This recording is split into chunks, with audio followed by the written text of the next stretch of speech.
In August 2024, a research team at Northwestern University published a paper that quietly rewrote what we thought was possible in construction.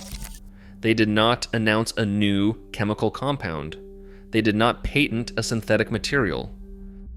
They took ordinary beach sand, saturated it with seawater, ran a mild electrical current through it, 2 to 4 volts, less than an AA battery, and watched loose grains fuse into a solid, rock-hard mass in minutes.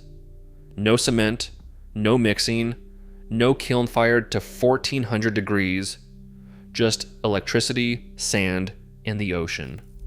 The science was peer-reviewed, independently verified, and published in one of the world's most prestigious scientific journals. And then, the way so much genuinely important science does, it settled quietly into the archive while the world kept buying bags of Portland cement at $30 a pop. The man who asked the right question. First, to understand why this matters, you have to go back to 1976. A German-born architect named Wolf Hilberts was standing underwater off the coast of Texas with a mild electrical current running through a metal frame he had built himself. Hilberts was not a chemist. He was trained in architecture, which is perhaps exactly why he approached the problem the way he did. He was obsessed with a single question that most engineers had never thought to ask. How does a coral reef build itself? A coral reef is structurally harder than most commercial concrete. It grows in the harshest saltwater environments on Earth. It repairs itself, gets stronger with age, and builds itself from nothing but seawater and electricity generated by living organisms. Hilberts thought, what if you did not need the organism? What if you could replicate the chemistry with a simple electrode and a low voltage current? He ran the experiment. He placed 2 metal electrodes into seawater, connected them to a low voltage direct current source, and let the current flow. Minerals dissolved in the seawater, then calcium carbonate and magnesium hydroxide began precipitating out of solution, depositing directly onto the cathode. Layer by layer, crystal by crystal, the current built up a dense, solid, load-bearing structure from water. He called it mineral accretion. The world would eventually come to know it as biorock. By 1979, Hilberts had published his findings in a major engineering journal. By 1981, the United States Patent Office had issued him a patent for large-scale structural mineral accretion. The compressive strength of the material he grew measured between 3,000 and 5,000 pounds per square inch, comparable to the concrete used to pour sidewalks and low-rise building foundations. It could be shaped into any form. It could be powered by solar panels floating on the surface above it. And it required no extraction, no mining, no combustion, and no factory. When Hilberts died in 2007, more than 500 biorock structures had been built worldwide. His work was eventually exhibited at the Museum of Modern Art in New York. The scientific community acknowledged his contribution. The construction industry ignored every word of it for nearly 5 decades. What we are currently paying. To understand why that matters, you need to understand what the world is currently doing with cement. The global cement market reached over $47 billion in 2024. The broader concrete and construction materials industry eclipses $1.8 trillion when you account for all structural applications. We pour more concrete every 3 years than was poured in the entire 20th century combined. And here is the cost that no quarterly report leads with. The cement industry is responsible for approximately 8% of total global carbon dioxide emissions every year, making it the 3rd largest source of hard-to-eliminate carbon dioxide on the planet. Producing a single ton of cement releases roughly 900 kilograms of carbon dioxide. That release is not an inefficiency engineers can fix. It is inherent to the chemistry. You cannot make Portland cement without decomposing limestone at high heat, and that decomposition releases carbon dioxide as a fundamental byproduct of the reaction. There is no version of conventional cement that is carbon neutral. It is chemically impossible with current processes.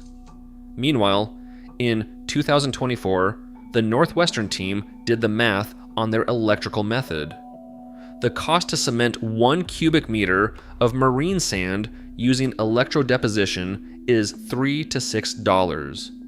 The cost of conventional binders used in comparable coastal applications is up to $70 for the same unit volume. That is not a marginal improvement. That is an order of magnitude cost reduction achieved with no carbon emissions, no mining, and no proprietary chemical compounds. Only electrons and the minerals the ocean already provides for free.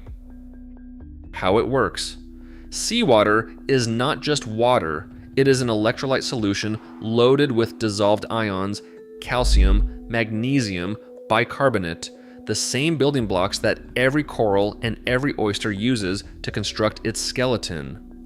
The chemistry to build with them is already present in the water. What is missing is the energy to drive the reaction. When a mild electrical current runs between two electrodes submerged in seawater, it locally raises the pH at the cathode. At elevated pH, calcium carbonate loses its solubility and precipitates directly onto the surrounding sand grains. The mineral crystals do not just coat the grains. They grow bridges between them, interlocking across the void spaces and cementing the entire matrix into a coherent solid. At 2 to 3 volts, the dominant deposit is calcium carbonate, the same mineral that forms the Great Barrier Reef. At around 4 volts, the reaction shifts to favor magnesium hydroxide and hydromagnesite, a mineral found widely in natural stone formations. The Northwestern team was the first to document hydromagnesite forming in this electrodeposition process. No one had seen it before. The team also demonstrated that the entire process is reversible. Flip the polarity, and the minerals dissolve back into solution. The rock becomes sand again. A material science process that is undoable on command has implications far beyond construction. It suggests programmable ground infrastructure that can be modified, repaired, or removed without demolition equipment, without excavation, and without generating the approximately 1.3 billion tons of construction and demolition waste the global building sector produces every year. The coastline problem. Nearly 26% of the Earth's beaches will disappear before the end of this century. More than 40% of the global human population lives in coastal zones directly threatened by sea level rise and erosion. The conventional response is to inject cement into coastal ground and build seawalls that cost millions of dollars per mile. Those structures erode, leach chemicals into marine ecosystems, and fail catastrophically when the sand beneath them liquefies under storm surge pressure. The Northwestern electrodeposition process can be powered by a floating solar panel. It produces no toxic byproducts. It can be reversed if a community changes its mind about where it wants the shoreline to be. No other coastal protection technology in existence offers any version of that capability. The biorock reefs that Hilbert's built in places like Pemuteran, Bali, are now among the most celebrated coral reef restoration projects on Earth, and they have been standing for over 2 decades.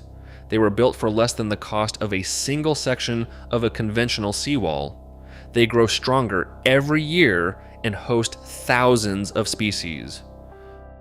What ties all of this together, Hilbert's in 1976 and the Northwestern team in 2024, is the same underlying logic. Nature already knows how to turn loose granular material into solid stone. Coral reefs do it, shellfish do it, limestone formations do it. The scientific challenge was never whether the chemistry was possible, it was whether humans could drive that chemistry on a human timescale without the temperature, the pressure, or the millions of years. The answer is yes, with a few volts and the right electrode configuration. The Northwestern study buried the old assumption in a peer-reviewed journal that any engineer with an internet connection can read before breakfast. The idea that building solid structures always requires burning limestone at 1,400 degrees is gone. What the ocean already contains was always enough. It just took someone willing to ask the question out loud. If this is the kind of knowledge that matters to you, subscribe and share it with someone who builds things, studies oceans, or who has spent too long paying too much for materials. The chemistry of seawater was already willing to provide those materials for almost nothing.